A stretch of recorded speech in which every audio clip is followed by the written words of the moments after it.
Thousands of tractors are blocking the streets of Brussels right now, and the European Union has no answer.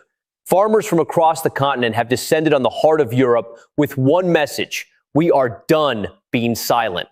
The roads are jammed, the parliament is surrounded, supply chains are snapping under pressure, and the bureaucrats sitting in their glass towers are finally, for the first time in years, genuinely scared. This is not a protest. This is not a demonstration.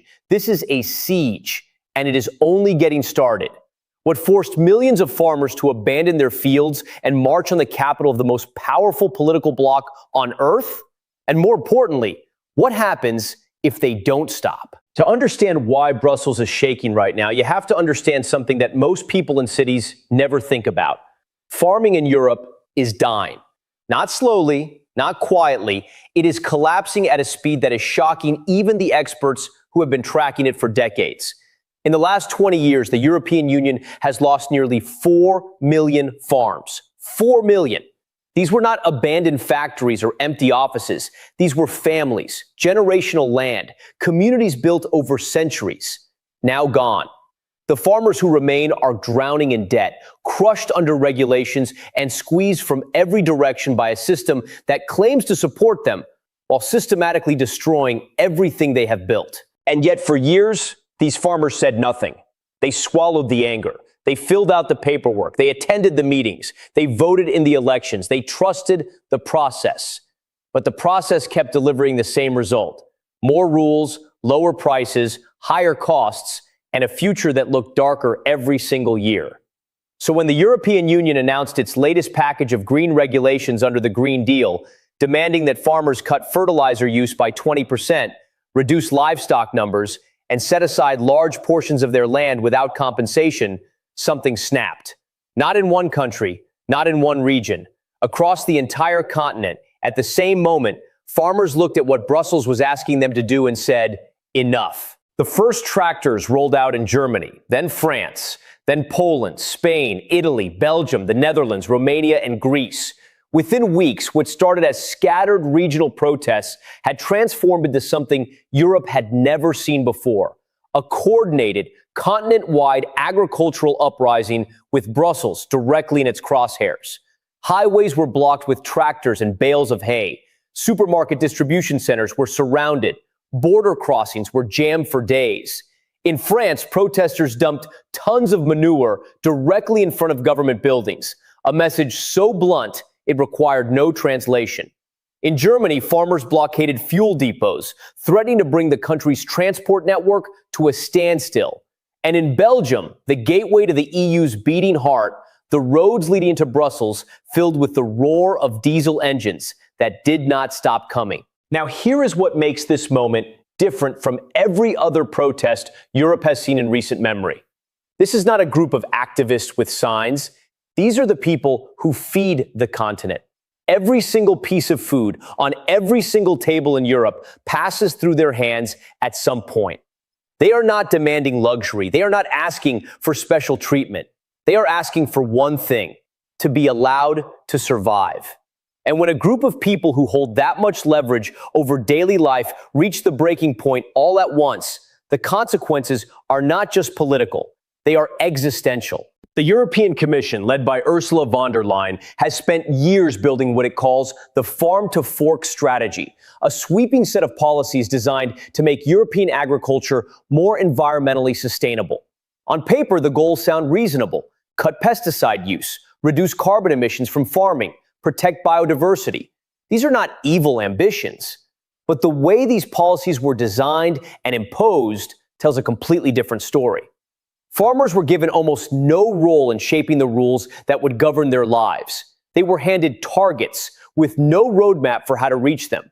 They were told their industry needed to change while being given almost no financial support to make that change possible.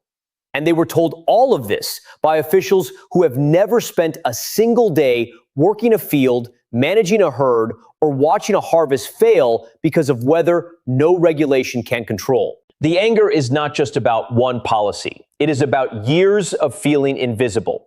It is about watching cheap imports flood European markets from countries that face none of the same environmental restrictions. It is about working 16-hour days to produce food that sells below the cost of production because supermarket chains have the negotiating power to dictate prices, and farmers have no choice but to accept.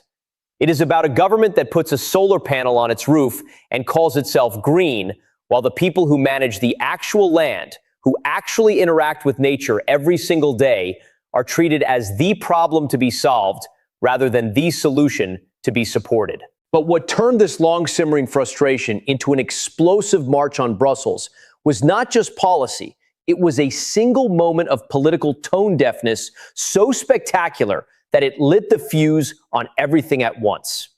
In January 2024, the European Commission quietly moved to extend a special exemption, one that had temporarily protected farmers from some of the harshest Green Deal requirements.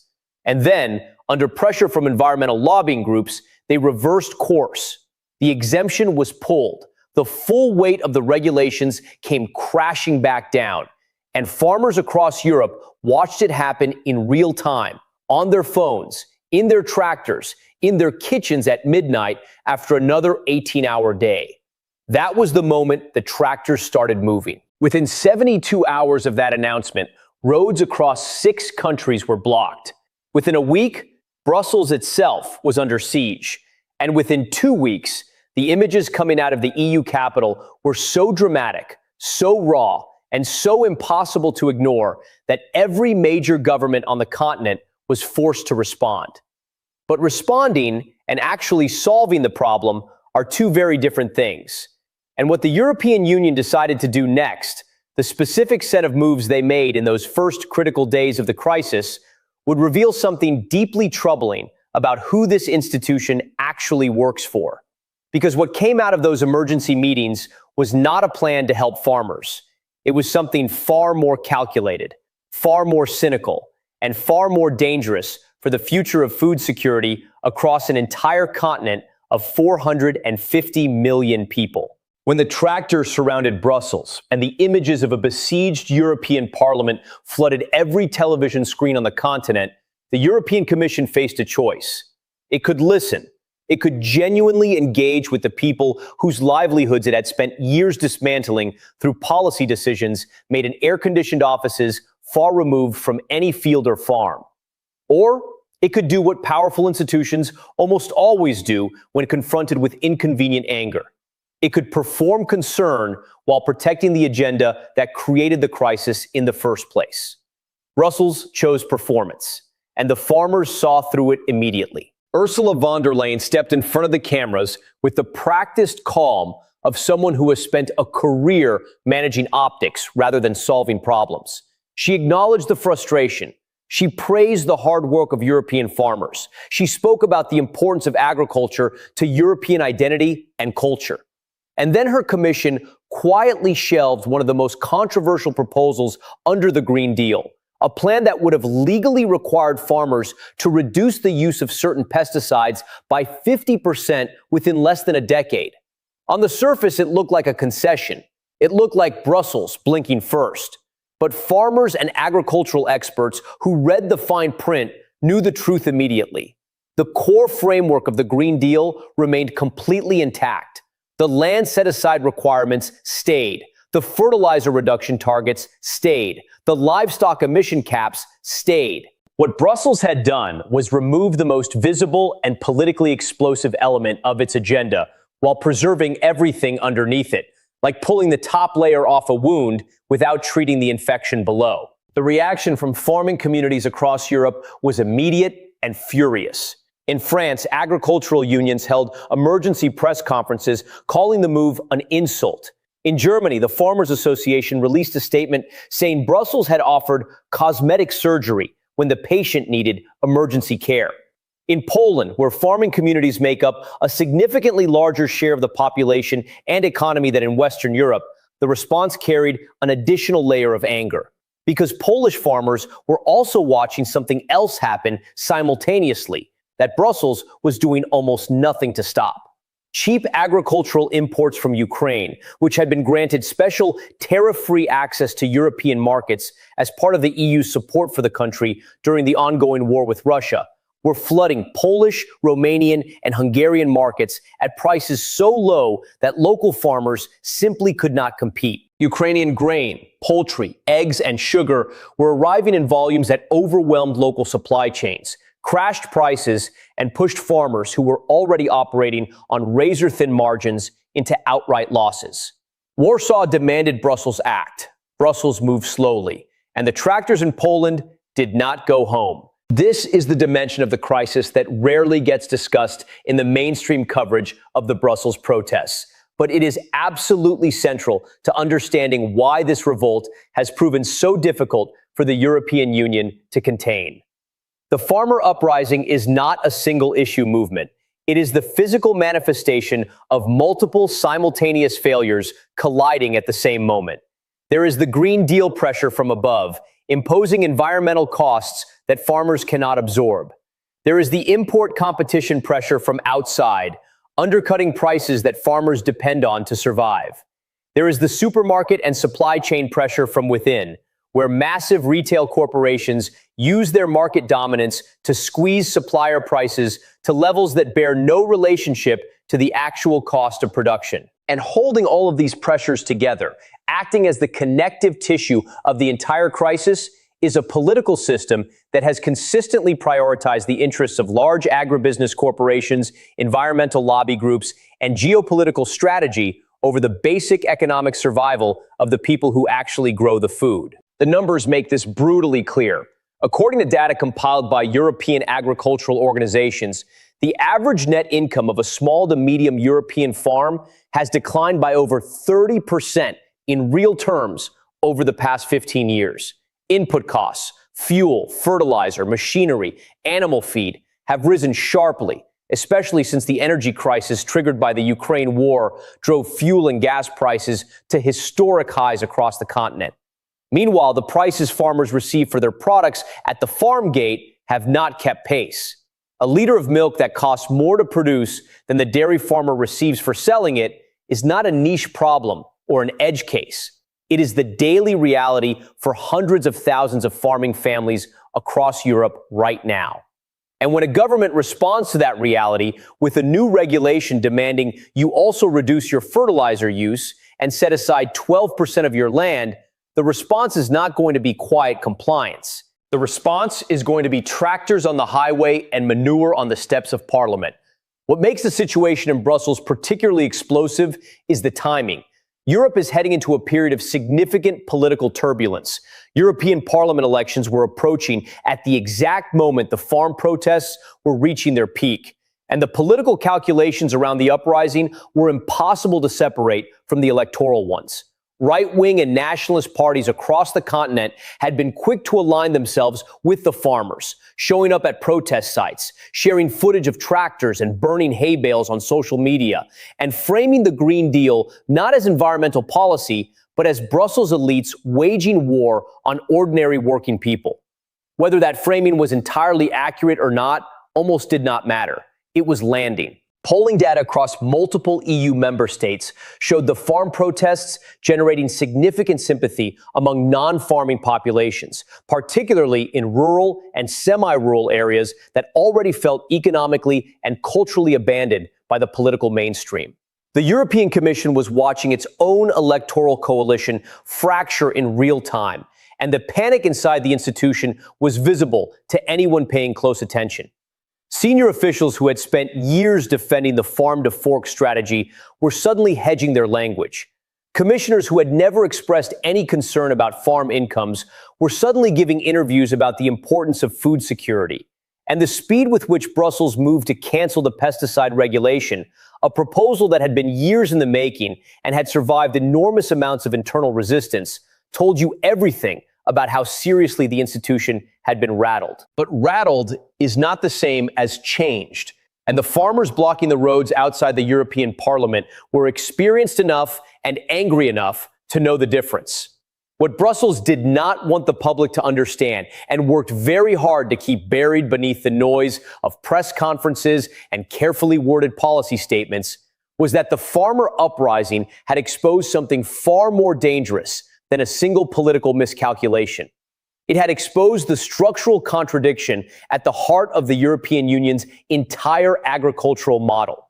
A contradiction so fundamental, so deeply embedded in the way the system was designed, that no amount of cosmetic policy reversal could fix it without dismantling the very framework that keeps the most powerful interests in European politics comfortable and profitable. Here is the reality that the European Commission's communications team spent enormous energy trying to prevent from becoming the dominant narrative of the crisis.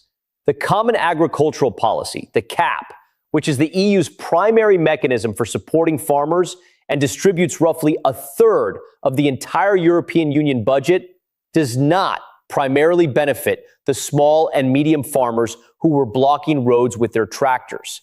It benefits the largest landowners and the largest agribusiness operations on the continent. Studies conducted by independent European research institutions have consistently shown that the top 20% of CAP beneficiaries, the largest farms and agricultural corporations, receive approximately 80% of all direct subsidy payments. The small family farmer fighting to keep 50 hectares productive and profitable receives a fraction of what flows to industrial scale operations with thousands of hectares and the legal and financial infrastructure to maximize every available subsidy mechanism. The system was not designed to save the European farmer. It was designed to consolidate European agriculture into fewer, larger, more corporatized hands. And the Green Deal, whatever its environmental intentions, was accelerating exactly that process, because large agribusiness corporations have the capital to absorb regulatory compliance costs that destroy smaller competitors. This is why the protests, at their core, were never simply about pesticide rules or fertilizer targets. They were about survival in a system that had been quietly engineered to make small-scale farming economically impossible over time. Every new regulation added compliance costs that large operations could absorb and small ones could not. Every trade deal that opened European markets to cheaper foreign imports hurt the farmer selling 500 tons of grain far more than the corporation selling 500,000. Every year that farm gate prices stayed flat while input costs rose was another year that transferred wealth upward through the agricultural supply chain, away from the people touching the soil and toward the corporations processing, packaging, and retailing the food they produced. The farmers who came to Brussels knew all of this. They had lived it, and they came with demands that went far beyond asking Brussels to pause one regulation. They wanted price guarantees. They wanted reciprocal standards applied to all imports entering European markets. They wanted a fundamental restructuring of how CAP subsidies are distributed. They wanted a seat at the table when agricultural policy is being written, not a consultation process where their input is collected and then ignored, but genuine co-decision-making power over rules that determine whether their farms survive or disappear. These were not unreasonable demands. They were the demands of people who had run out of patience with a system that kept promising to support them while structurally undermining everything they had. What happened next in the corridors of the European Parliament and the Commission buildings will determine whether Europe retains a functioning network of independent farms or sleepwalks into a future where its food supply is controlled by a small number of massive agricultural corporations with no loyalty to any land, any community, or any nation. The farmers blocking those roads were not just fighting for their incomes. They were fighting for a model of food production that keeps rural communities alive, that maintains the knowledge and the culture of working the land, and that ensures the people of Europe are never entirely dependent on distant corporate supply chains for the food that keeps them alive. That fight is not over. It has barely begun. And the tractors that rolled into Brussels carried a warning that the most powerful political institution on the continent has so far refused to fully hear. That when the people who feed you decide they have nothing left to lose, no regulation, no press conference, and no last-minute policy reversal will be enough to turn them around. The question Europe must now answer is not whether its farmers are angry. It is whether its institutions are still capable of hearing the truth before it is too late to act on it.